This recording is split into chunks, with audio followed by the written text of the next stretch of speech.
प्रधानमंत्री Narendra Modi Albert hall पहुंच चुके हैं। ये सबसे पहले बता रहा है फर्स्ट इंडिया न्यूज, जिसका इंतजार किया जा रहा था अल्बर्ट हॉल में भी, और वो लोग जो अल्बर्ट हॉल नहीं पहुंच पाए वो फर्स्ट इंडिया न्यूज देख रहे हैं सिर्फ इसीलिए क्योंकि सबसे पहले हमें जानकारी दे रहे हैं प्रधानमंत्री नरेंद्र मोदी पहुंच चुके अल्बर्ट हॉल, जहां पर आज खास समारोह रखा गया है। भजनलाल शर्मा आज मुख्यमंत्री पद की शपथ लेंगे।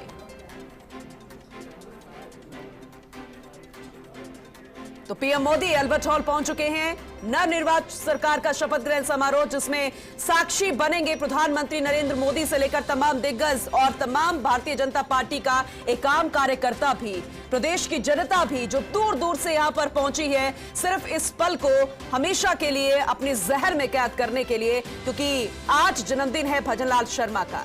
एक आम इंसान को खास बनाया गया है प्रधानमंत्री नरेंद्र मोदी द्वारा और एक संदेश भी दिया गया, और इसके साक्षी बनेंगे तमाम लोग। और भीड़ हम आपको सुबह से दिखा रहे हैं, और अब हर एक व्यवस्थाओं को संभाले हुए राजस्थान प्रशासन, जयपुर प्रशासन, जयपुर की पुलिस, प्रधानमंत्री नरेंद्र मोदी पहुंच चुके। बहुत जल्द मंच पर पहुंचेंगे और फिर वो घड़ी आएगी जब विधायक दल के नेता भजनलाल शर्मा मुख्यमंत्री पद की शपथ लेंगे।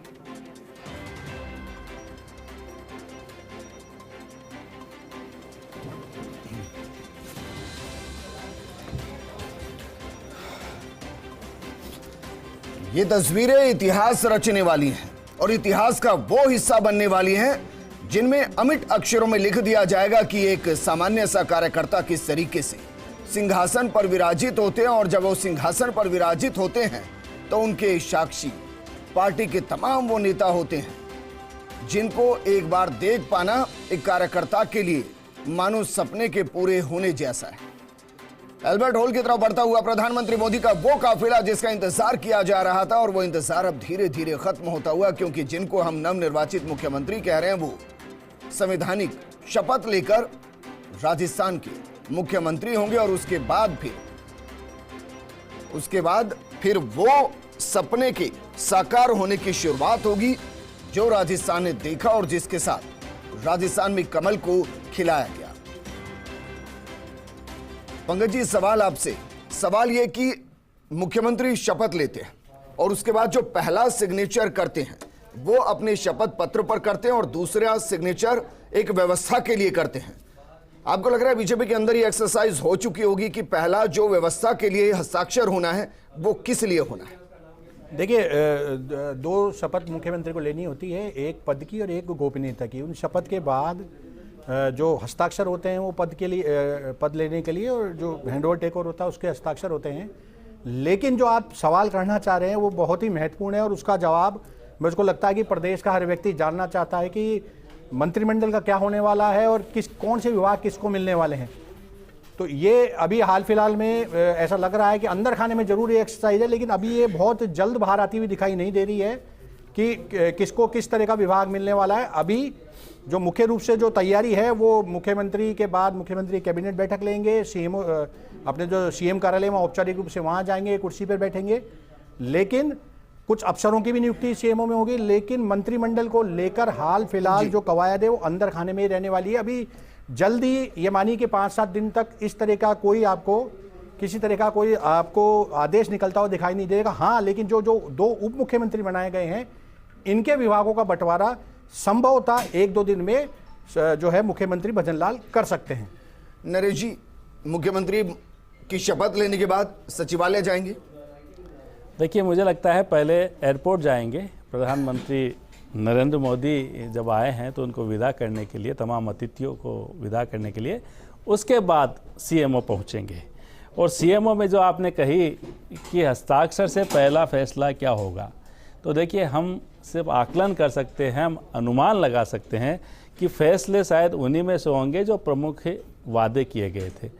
लेकिन जब मुख्यमंत्री का नाम लीक नहीं कर पाए तो यहाँ फैसले क्या लीक होंगे। और मुझे लगता है एक सोशल मीडिया पे जो एक चल रहा है उसका मैं उल्लेख करना चाहूँगा कि नए मुख्यमंत्री ये ज़रूर प्रदेश के युवाओं से वादे करेंगे कि जिस तरह से आला कमान का फैसला लीक नहीं हो पाया, वैसे मैं प्रदेश में पेपर लीक नहीं होने दूंगा जी।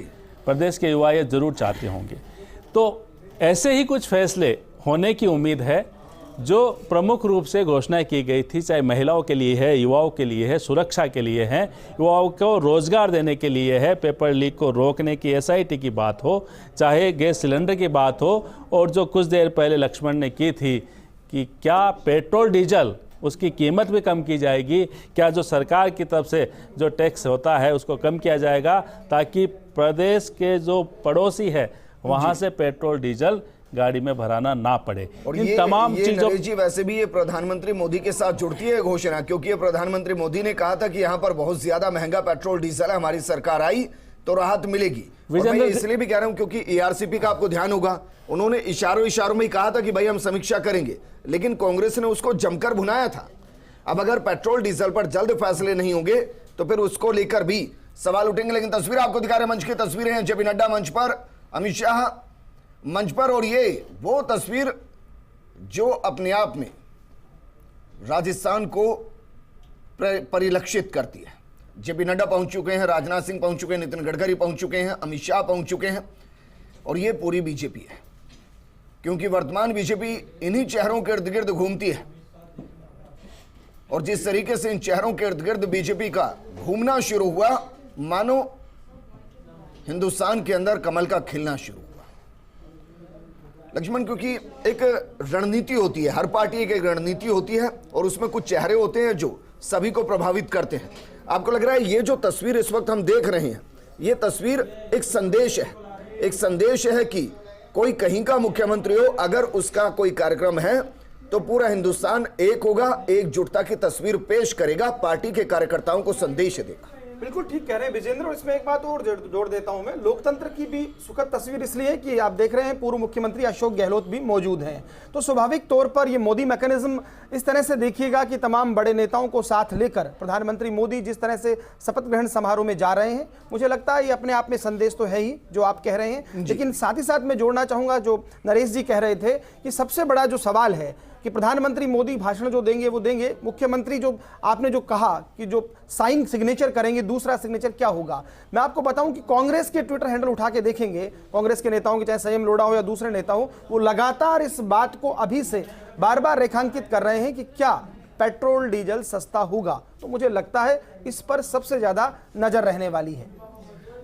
नरेश जी, देखिए विजेंद्र, आपने इससे जुड़ा सवाल मुझसे किया था, तो मेरा जवाब उसमें ये रहेगा कि अशोक गहलोत और कांग्रेस की गारंटियों से ज़्यादा मोदी की गारंटियों पर प्रदेश की जनता ने भरोसा किया था जी, और वो गारंटियों पे भरोसा ही जताता है कि यहाँ सरकार बदल दी गई और काफ़ी बड़ा बहुमत जो है वो भारतीय जनता पार्टी को दिया गया जी। तो जिन गारंटियों पे भरोसा किया गया उनमें से ही ये गारंटी है, पेट्रोल डीजल की कीमत हो या अन्य फैसले हो। तो मुझे लगता है कि मोदी अपनी गारंटी को जरूर पूरा करवाएंगे यहाँ के मुख्यमंत्री के माध्यम से जी। और मुख्यमंत्री को भी पता है कि उनका नेतृत्व का मैंडेट क्या है, किस अच्छा, ये भी बताइए सर, क्योंकि आपने तो सीएम हाउस को देखा है, व्यक्ति की घोषणाएं नहीं होती हैं, एक सिस्टम की घोषणाएं होती हैं, सरकार की घोषणाएं होती हैं, चेहरे बदलते रहते हैं। तो मेरा सवाल यह कि जो गारंटी दी गई थी और जो एक कमिटमेंट किया गया था, वो सरकार बदलने के बाद बचा रहेगा या उसमें संशोधन होंगे? क्योंकि प्रधानमंत्री ने खुद कहा कि भाई हम अच्छी योजनाओं को बंद नहीं करेंगे। अब मुझे ही नहीं पता कि 1 करोड़ मोबाइल में से 40 बट गए, 60 अच्छी योजना में आएंगे या नहीं आएंगे, या फिर आगे जो बिजली फ्री होनी है वो अच्छी योजना में आएगी या नहीं आएगी। और